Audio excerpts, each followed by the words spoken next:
What's up, guys? It's Dave, and I am out here on another think trip in Idlewild, in beautiful, beautiful Idlewild, doing myself a nice little hike. I hope the audio is all right. But I had a video that I wanted to do, and I figured this was the perfect spot to do it. And I wanted to talk to you about planning your goals for 2021 or any other year that you should choose to plan your goals, right? Like, obviously, you should do that every year, and it doesn't even need to be an annual thing. It can be whenever you accomplish a goal, set the next one, which is what I recommend. I feel like the actual process of planning goals gets like overcomplicated by people sometimes, right? Like they overthink it, they stress it, or maybe they underthink it and they don't even put any time into setting these goals. They just write some stuff down and they're like, ta-da. Um, so I want to recommend that you don't do that this year. Don't just throw some crap at paper and call it a day, call it goals, New Year's resolutions, whatever. Take some time and be intentional about what you want your goals to look like and what you want to accomplish in 2021 or whatever year you decide that you're going to sit down and finally plan your goals in a way that you'll actually achieve them.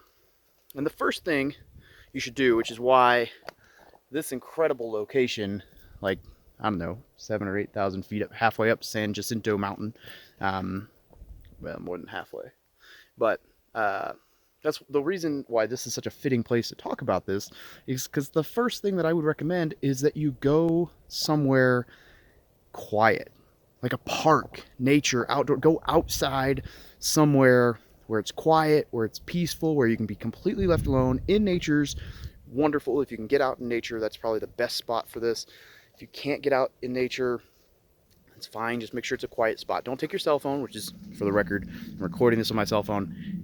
I'm not on my goal planning trip right now, so don't judge me. Otherwise, the phone would not be with me. Don't take your cell phone. Take a pen and paper, yellow legal pad, whatever, and just sit and think and just jot stuff down. Where do you want to be in 10 years? Where do you want to be in 5 years? Where do you want to? This doesn't have to be so. Just throw anything and everything you would like to have accomplished in the next 10 years, 5 years, whatever, on this piece of paper, and then narrow down what the specific goals are that will help you meet those, right? And this does not need to be like 50 million goals, right? Pick 3, 4, 5 goals, right? And they don't necessarily have to be like, they don't have to be huge, but they don't have to be small, like super achievable goals. Like, your goals should make you nervous. You should kind of wonder, man, how am I going to achieve this? I don't think I can achieve this, right? Like, not impossible, but they should be goals that scare you and or goals you don't believe that you can actually physically accomplish. There's a definite possibility that I'm going to lose my footing on this rock and bust my ass, so don't mind me. The next thing is you should make them SMART goals, right? You've probably heard this acronym before, SMART. Specific, measurable, attainable, relevant, and time-bound. What this means is you want them to be so specific, meaning don't say, I want to lose weight. Say, I want to lose 10 pounds, right? That's specific. That's something you can measure. You can't just measure lose weight. At the end of the year, if you lost a half pound, you're like, yay, I lost weight. But set a number, right? And then that's the measurable piece. If it's specific, it can be measured, right? You can measure 10 pounds. You can measure sell 3 houses. You can measure buy 5 units. You can measure have $1,000 in cash flow. You can measure these things, right?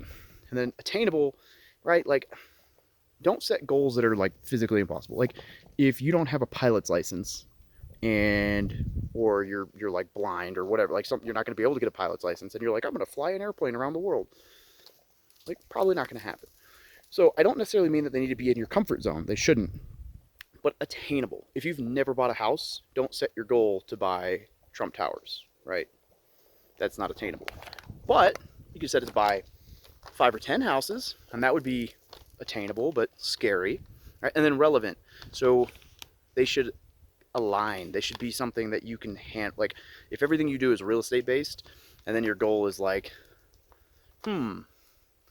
I'm gonna build a Tupperware company. Like, I don't know. That could be relevant because it's a business, but your goal should be relevant to what you're doing, right? You shouldn't be setting a goal to gain weight if you need to lose weight. I know that's a dumb example, but relevant. And then time bound means you give yourself a deadline.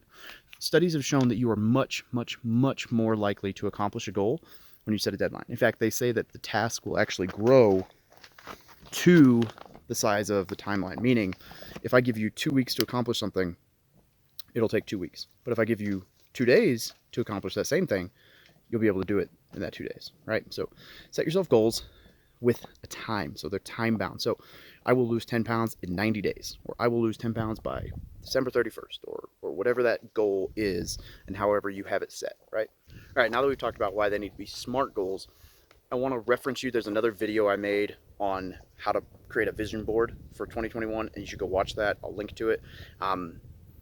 That should be your 5-year vision, your 10-year vision. And so you're going to want to, like I mentioned earlier, you're going to want to take those big vision goals, whatever, off that vision board, and then create smaller goals that'll help you achieve those things. So like stepping stones. Another thing that people mess up all the time, you want to focus on lead measures, not lag measures, right? So if you say, I'm going to lose 1 pound in a week, that's great, but maybe your body doesn't adjust that way and you end up losing a ½ pound and then you're mad that you didn't reach your goal. But if you say, I'm going to eat less than 1,500 calories or 1,800 calories and, you know, no cheat meals every week, those are things you can measure. So those are things that will directly affect the loss of weight. So a better example would be this. Instead of saying, I'm going to buy 3 rental properties this year, which that is a goal is fine, but in order to make them more achievable, instead of saying, I want to buy 3 rental properties this year, say, I want to make 30 offers this year, right? That's something you can control. You can't control if somebody says yes, right? Because at the end of the year, what you don't want to have happen is you don't want to like buy a deal you shouldn't have bought just because you needed to buy that third deal to feel like you had made it for the year. Whereas if you've written, 40 offers and only 1 person sold, then you're like, okay, well, I made all the offers. What am I doing wrong, right? Like, so focus on the things you can control rather than on things that require somebody else's input, i.e. someone agreeing to sell the house to you. All right.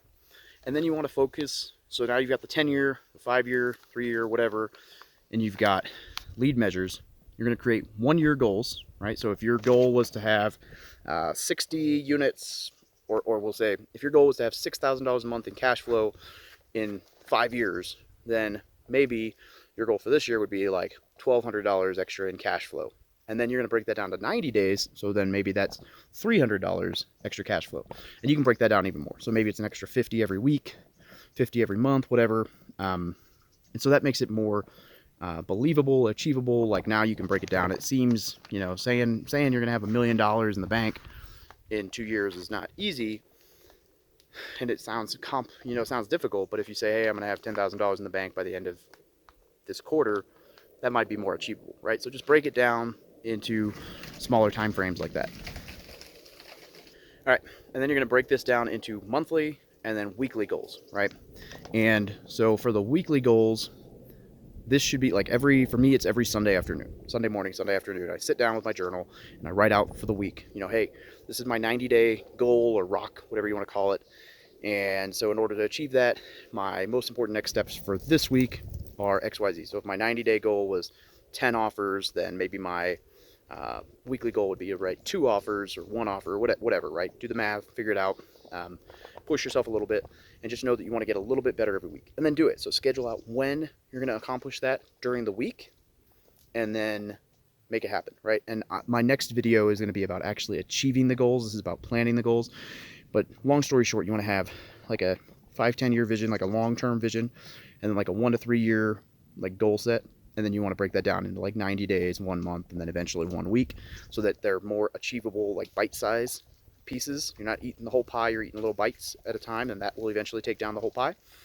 And that is the way that you want to set goals. And then also make sure you review these goals every day, right? Every night before you go to bed, every morning, whatever, maybe both. Just read them, review them, say them out loud, write them down. Get to the point to where they're in your memory, they're jogged and you believe them. And that'll help you out. That'll really help you out. But the next video is going to be about actually achieving your goals and some ways that you can really, really, really make sure that you actually hit your marks. So I really appreciate it, guys. I think I'm going to go finish my hike now. And it's so nice out here. So nice. I love it up here. Mountains, cold, clean air. Wonderful. hey, if you got something out of this, click the little subscribe button, ring the little bell so you get notified of the new content, including that next video about achieving your goals. Have a great day.